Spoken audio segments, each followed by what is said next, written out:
Hello, everyone. This is the 30th episode of Soccernostalgia Talk Podcast. This is Sean from Los Angeles. Unfortunately, this time I'll be without Mr. Paul Whittle of the 1888 letter.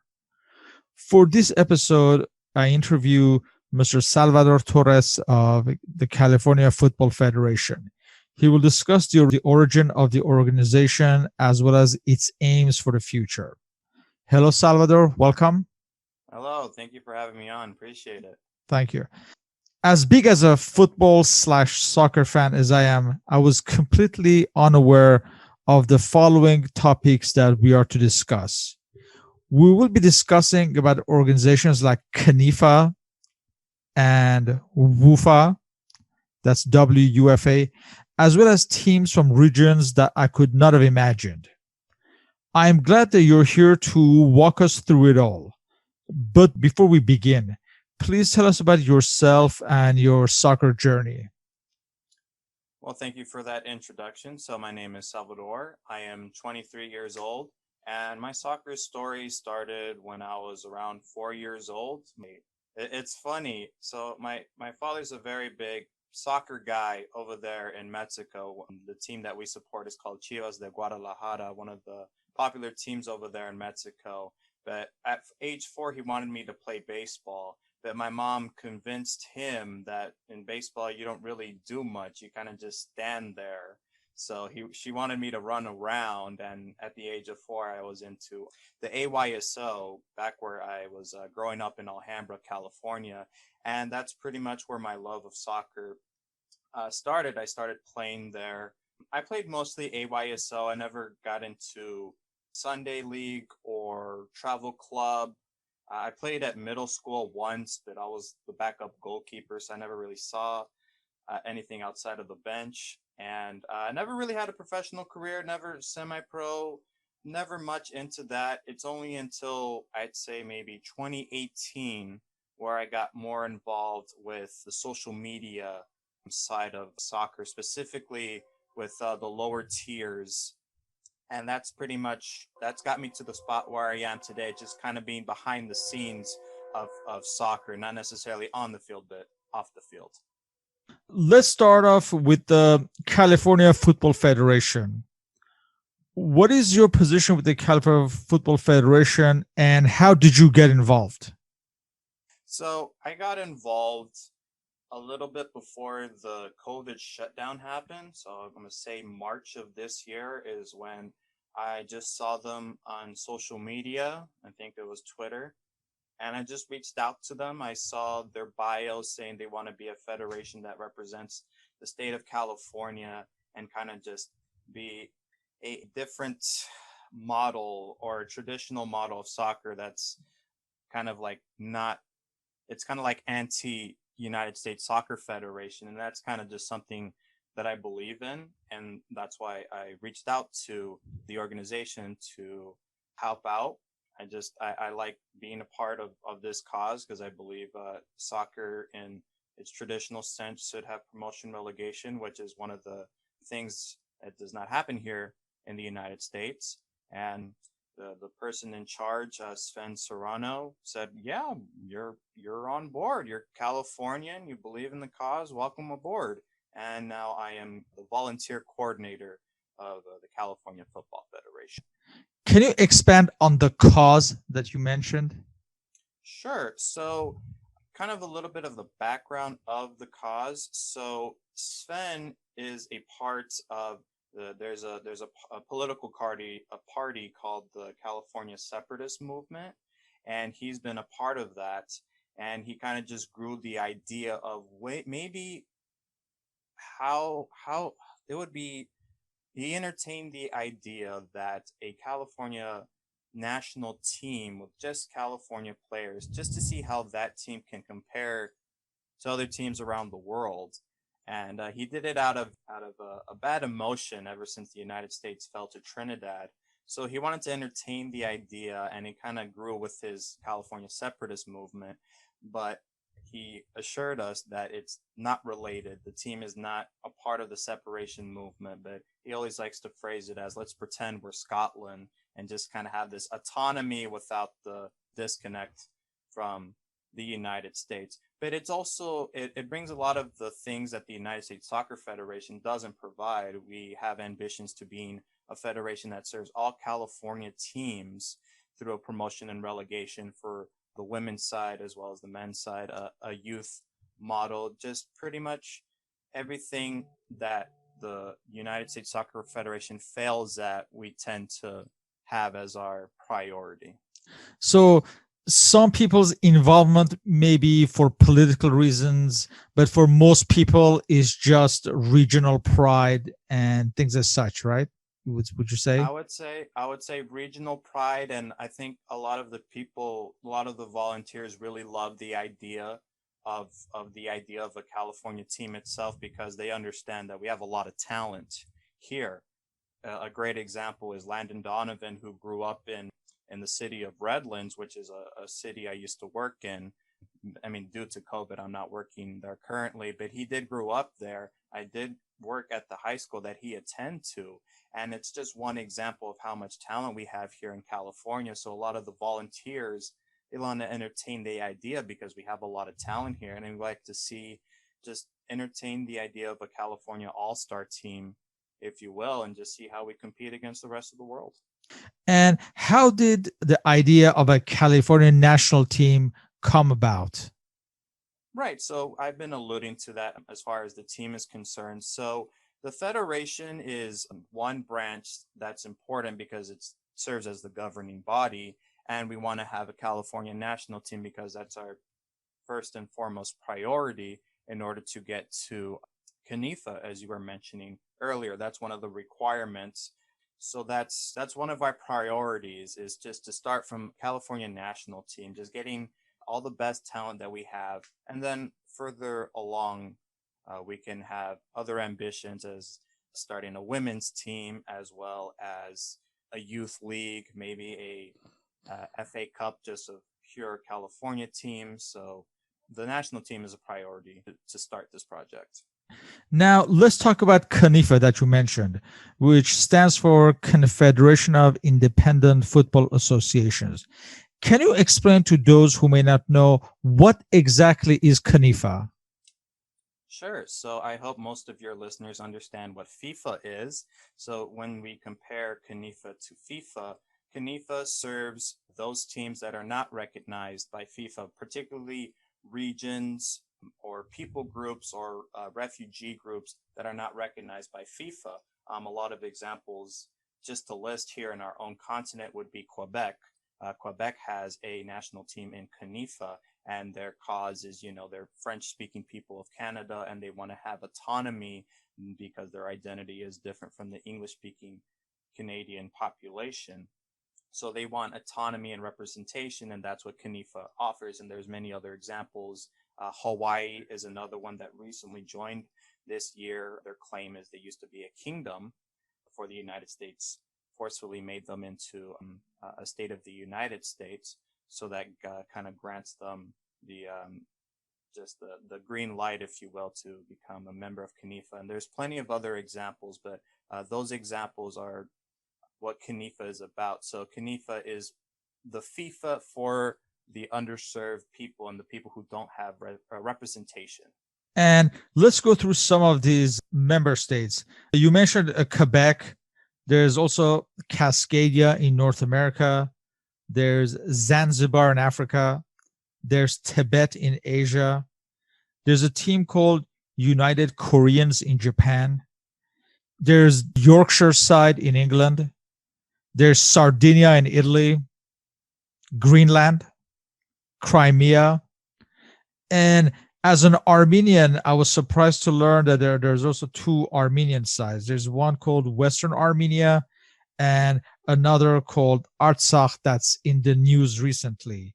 And in fact, I was surprised to learn that Artsakh, in fact, hosted the Khanifa European Football Cup in 2019. And I also learned that Khanifa was formed in 2013, and they're headquartered in Sweden, and they hold their World Cup every 2 years. It seems like at even years, and every 2 years on the odd years, they have the European equivalent of this tournament.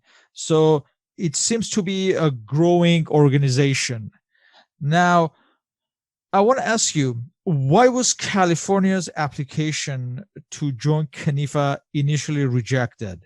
And is California going to reapply? Yeah, so the thing about applying for membership of Khanifa is like the examples I mentioned with Quebec, Hawaii, Cascadia, and all the other examples you mentioned. You have to be voted in order to become a member of Khanifa. It's a general assembly, and you kind of propose your issue or propose your cause, and then it's up for the body of Khanifa with its associated members to vote for new members in. So our first application, I believe, was maybe last year, maybe 2 years ago, a little bit before I got involved.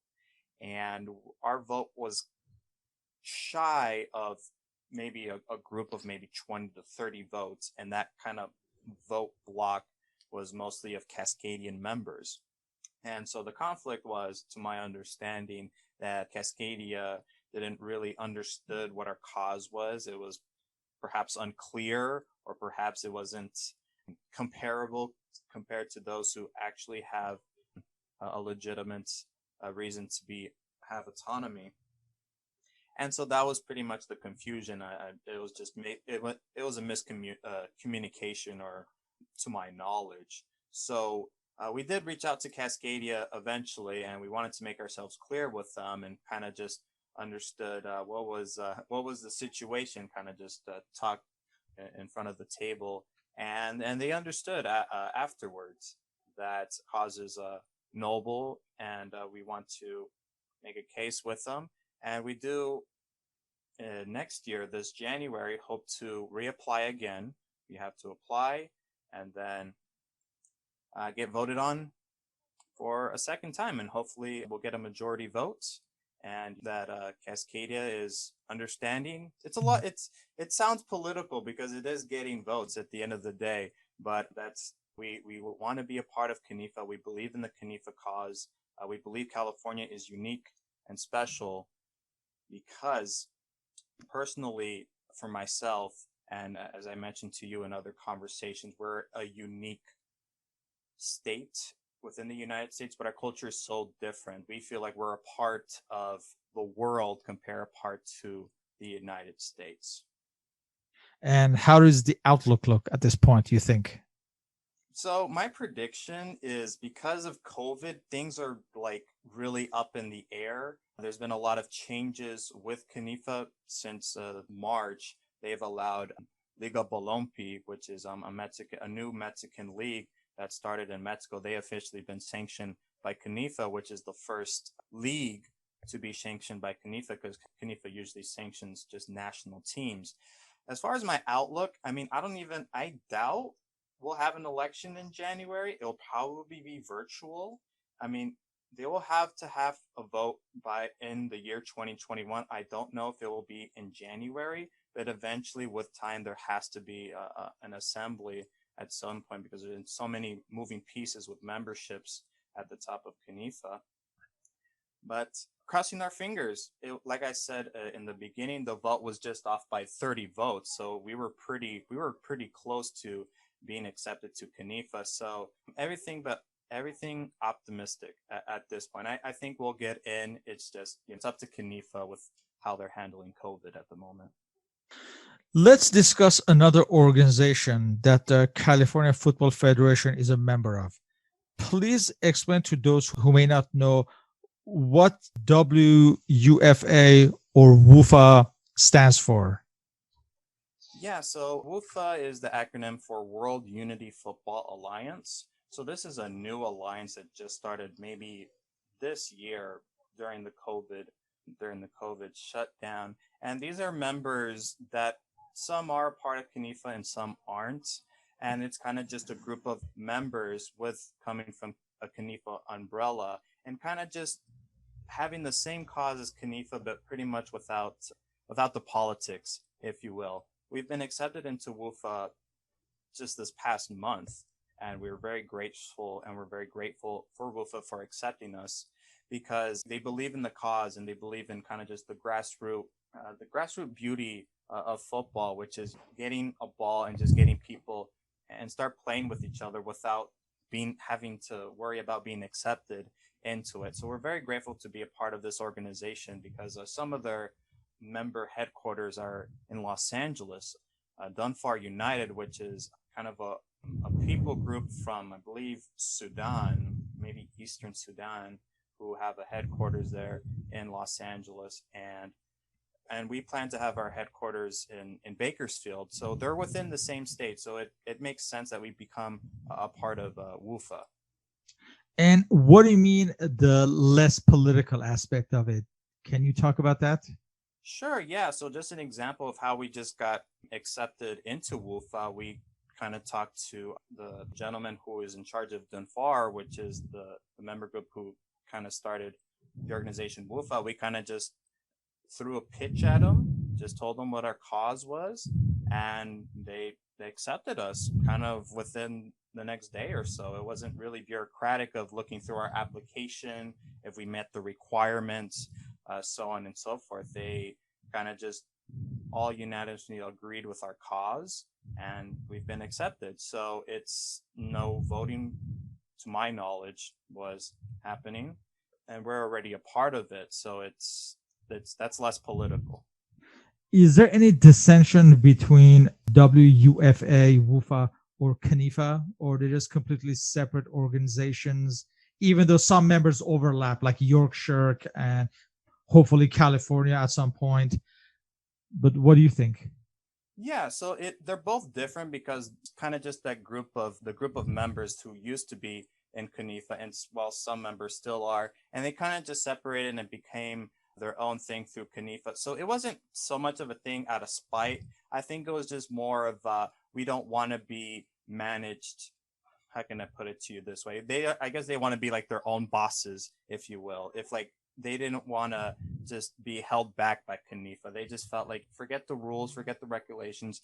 If we can get our teams together and we can play whenever we want without the official stuff, if you will. So I think that's pretty much just the distinction. It's just the formality between the two different organizations. For both organizations, what is, as far as the players, what is the level of quality that you would compare it to?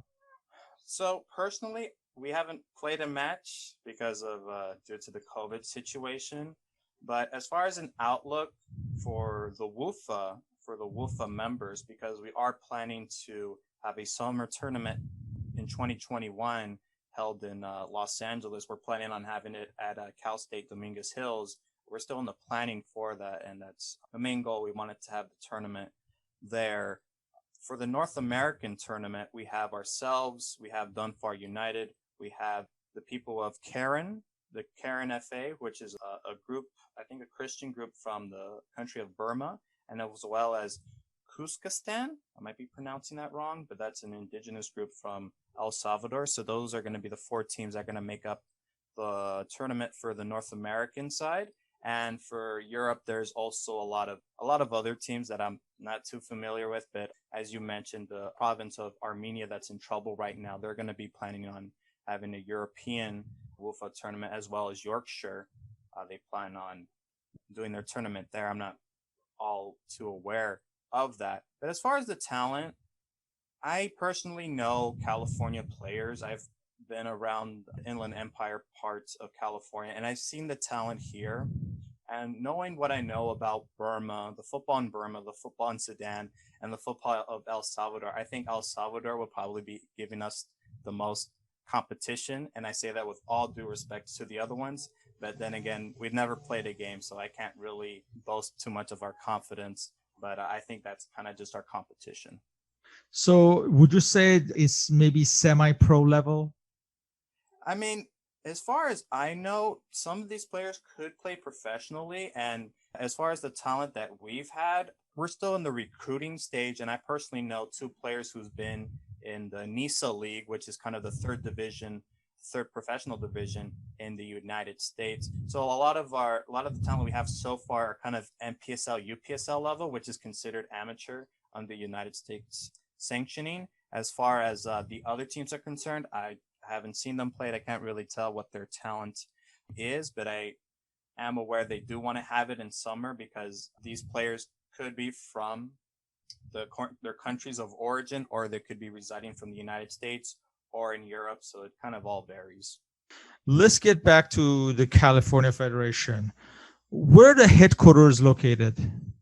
So I did allude to that. We plan on having our headquarters in the city of Bakersfield. It's kind of our geostrategic plan of being in the middle of the state. We want to grab talent from the southern parts as well as the northern parts of California. But we placed it there in Bakersfield because we want to make the California Football Federation represent those who don't have representation, like those players who fall through the cracks of the United States Soccer Federation. And we want to look outside of the major markets of Los Angeles, San Diego, and San Francisco, because a lot of outsiders, they just see those three cities as representing California. And personally, myself, being from the Inland Empire, there's a lot more talent outside of these major metropolitan cities. And it's one of our principles of being the California Federation is to be inclusive. So we do want to include, and we actually place priority in players who are outside of the Los Angeles, San Diego, and San Francisco metropolitan areas because, like I mentioned before, Landon Donovan is a native to the Inland Empire where I currently live. So we can make a case that we can have a lot of talent outside of those major market areas, and we plan on putting it in Bakersfield. That way it kind of cuts the travel between both sides of the state. In your capacity, are you able to tell how players are scouted by this new federation? Yeah, so like I was alluding to, our priority is to look outside of the major markets. So personally, since I'm here in the Inland Empire, I know a couple of friends, and I have my networking and other connections with these players and with teams from UPSL, NPSL, SoCal Premier, just all of the local semi-professional and amateur leagues in the area. So that's kind of like one area that I've been personally making connections with. We also have other connections in the Bay Area, and we have other connections north of the Inland Empire, the high desert. We have connections there from there as well. So most of our talent, we're not recruiting the big MLS stars or even from the United Soccer League's championship. We're not really looking towards those kinds of players. We believe that we can make a team from just players that play from NISA and below, pretty much everything that's outside of the major professional leagues, if you will. As far as coaching, how are they selected, or how do they do their job, especially with the COVID lockdown? Sure. So it's safe to say we're in the planning stage of forming our California national team. So our process is, like I was alluding to earlier, first we're recruiting. We're trying to make connections with the lower division teams, which is NISA and below, and kind of just connecting with those teams and saying, hey, would you happen to have any California natives who would like to join our all-star team, and kind of just go from there. That's how we recruit. And as far as who gets selected on the team, that's up to the coaches. You know, the coaches will pick the best from that bunch. But that's pretty much our strategy. Our strategy is just to look outside of the major market areas, and then just pick the best players from those regions. But we also have like this questionnaire that we ask them. We want to make sure that they believe in our principles, and we want them to.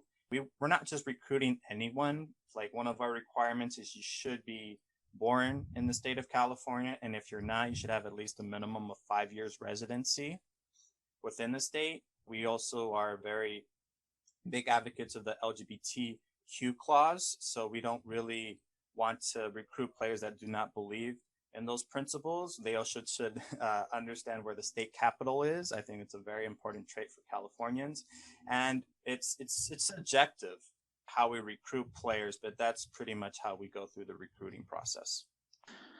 What are the immediate plans for the California Football Federation? For the near future, so our timeline, because of COVID, is a bit shaky, but in terms of priority and in terms of just a list of things that we want to accomplish, one of the things we've been planning currently is getting the legality stuff of becoming a nonprofit. That's something that we wanted to do prior to COVID, but since COVID happened, the situation was pretty tough to get that process done because Sven, the person who created this federation, who started this idea, is currently a teacher in China. So it's pretty difficult to have him do a lot of that legality stuff when he's not in the same country, and we don't know when COVID situation will stop. That's definitely a priority. I'd say that's something we want to do before we get our application done to Khanifa. We're also planning to, at the moment, still recruit. We are currently recruiting. We are building our team at the moment. Our coaching staff is pretty full, so we're not looking for any coaches. We have 4 coaches right now. We're just still recruiting, getting more players. Hopefully, if the state can open up so we can have a tryout, we're hoping maybe December, maybe come January. We want to get tryouts as soon as possible. It's out of our control, but we definitely want a team, and we want a team that's ready in order to compete for the Wufa summer tournament in 2021. As far as other plans, we also plan on having more merchandise. Merchandise we do have, but we plan on expanding the merchandise, as well as other ideas. Planning on getting more volunteers. We're definitely a bit short, but again, COVID really puts a damper on our progress. But those are kind of just some of the things that we plan on doing. And what is the best way to keep up with the news, especially with not only the California Football Federation, but also the entire Khanifa Wufa ecosystem? Yeah, so it's pretty niche, especially in this country, since soccer is already such a small community of people, and let alone those people don't understand Khanifa. It's relatively new. It's still growing, but I think the best way to understand, like, how I got involved was pretty much on Twitter. That's how I got introduced to the California Football Federation. We do have 3 social media platforms. We have a Facebook, a Twitter, and an Instagram. And I think, I can provide you those links to those social media outlets, though it's the best way that you can keep up with the California Football Federation. And as far as other media outlets that covers Khanifa, it's still, I have trouble myself trying to find media coverage for Khanifa and kind of just this whole alternative world outside of FIFA. So I would have to say I don't know much about who covers Khanifa. There is, to my knowledge, I think a Mexican YouTuber who kind of covers what's been going on with Wufa and Khanifa, kind of just football outside of FIFA. I don't really have a link to his YouTube, but that's about all the media coverage that I can know. Well, Salvador, I wish you good luck and thank you for explaining a subject that I admit was a blind spot of mine. And this is a subject that until you approached me, I knew nothing about. So it's been eye-opening just to kind of read up on it and getting to know it. But because it's relatively new, like we said, it only started in 2013. And like you said, your local soccer magazines or news outlets don't cover it because it's not FIFA or it's not mainstream yet. So it's difficult to get the word out. But the best way is to keep up with the news with the California Football Federation, and maybe through there, people can learn more, hopefully. See what the future holds after post-COVID, because a lot of it is kind of up in the air until this whole thing passes, I would say. Yes, I agree. It's a growing organization. Like I said, we've been adding Khanifa's been adding new members that have been from the North American region. Ourselves, we're not even 3 years old as a federation. We're still trying to plan ourselves, plan our flag here. I greatly appreciate being on board. I know it's soccer nostalgia. It's not necessarily the topic your followers would be understanding. It's relatively new and it's kind of eye-opening for those listeners. But I did reach out to Mr. Paul, and that was originally how I got connected to you is through Mr. Paul. Paul had a blog that covered Khanifa at one point, and I thought, well, if you covered Khanifa, chances are you're one in five people who do it. Wondering if you could cover us. And one thing led to another. He mentioned yourself because you're in the state of California. And so greatly appreciate being on board, greatly appreciate the platform that you give us. And, it was really on a personal note, just mentioning the situation that's been going on with Artstatia. I might be Ars, pronouncing that. Arsach, yes. Artstatia, yes, Yes. sorry. And just and seeing how like it connected to you because you're Armenian, and that kind of just brought me joy because I know the problem right now is really troubling, but it shows like the beauty of football, that we can bring people together, and that I'm not a part of your soccer nostalgia concept, but it's really powerful to see that two strangers can connect because we love one game so much. And that's really our mission as the California Football Federation, is just to bring people together through the beautiful sport of football. And this is one great example. So we're really grateful. We're thankful for you having us on board. And, I didn't break my promise. We have some merchandise coming your way. I have some stickers available. We can definitely send those out. But again, thank you for having us on. Thank you. Once again, I would like to thank Mr. Torres for his participation in this interview. As always, feel free to leave questions and comments. You can contact me on Twitter at SP1873. My blog and my Facebook is under Soccer Nostalgia. And you may contact Paul Whittle, who is absent today, at 1888 Letter. You may follow the podcast on Spotify under Soccer Nostalgia Talk Podcast. Mr. Torres can be contacted by email at rivercdecoras96@gmail.com. And the California Football Federation's contact info, the email is calfootballfed@yahoo.com. And all this is linked with the blog and podcast upload. So once again, Mr. Torres, thank you. Thank you for this talk, and good luck for future. Greatly appreciate it. Thank you for having me on board. Greatly appreciate it. Thank you. Thank you. Bye-bye.